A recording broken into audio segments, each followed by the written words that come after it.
Ажатканадан чыкканда айтылуучу дуа. Айша радиаллаху анха айтат: كان النبي صلى الله عليه وسلم إذا خرج من الخلاء قال غفرانك. Пайгамбар саллаллаху алейхи ва саллям ажатканадан чыккан кезде гуфранак деп айтат эле. Хадистен алына турган сабактар. Биринчи, ажатканадан чыкканда айтылуучу гуфранак деген дуанын мааниси Аллахтын кечиримин тилеймин дегенди түшүндүрөт. Ажатканадан чыкканда Аллахтын кечиримин тилөө шариятта мустахаб иштерден.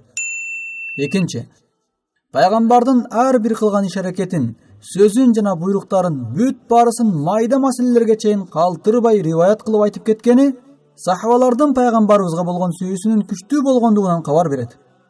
Ошондой эле сахабалар жана пайгамбардын аялдары билген илимдерин бүт баарын башкаларга жеткирүүгө жан талашып аракет кылгандыгы алардын динге бекем болгондугун далилдейт.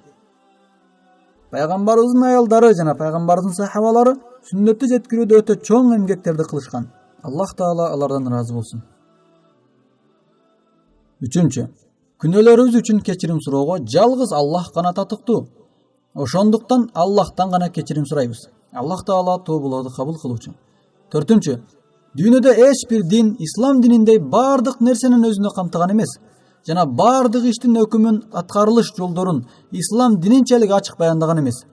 Бир гана ислам дини адам жашоосуна туш болуучу баардык иш-аракеттердин өкүмүн айткан жана кандайдыр бир көйгөй пайда боло турган болсо, ага кандай чечимдерди кылуу зарыл экендигин үйрөткөн. Дүйнөдө туура жашоонун үлгүсүн башка жактан издештин эч кажети жок. Эң туура жана идеалдуу жашоо үлгүсүн ислам дининен гана тапса болот. Анткени ислам дини Аллах өкүм кылган дин. Кимде ким Аллахтын өкүм буйруктарына моюнсунуп жашаса, анда ал адам эки дүйнөдө тең бактылуулукка жетет.